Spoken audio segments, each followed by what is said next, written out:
Deep breathe, relax. Perfect. Deep breathe, relax. करना पड़ता है। मैम एकदम ढीला छोड़ दीजिए, डरिए मत, एकदम ढीला छोड़ दीजिए, उसको भी करना पड़ता है।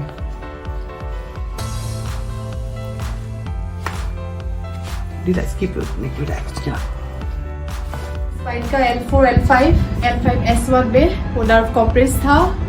काफ़ी डॉक्टरों को दिखाया, लेकिन बहुत सारे डॉक्टर लोग यही रिकमेंड करते रहे कि आपको सर्जरी में पैरास्पाइनल मसल है, सराउंडिंग जो भी मसल है, gluteus medius, gluteus maximus, piriformis, obstructor internus, ये सब मसल को पहले रिलैक्स में उन्होंने किया कि मतलब एक जो ऑपरेशन का जो मेरा स्टेज था, जहाँ बिल्कुल भी मतलब होप नहीं था कि मैं मतलब आगे चल पाऊंगी या आगे मैं इस पेन से फुल्ली रिकवर हो पाऊंगी,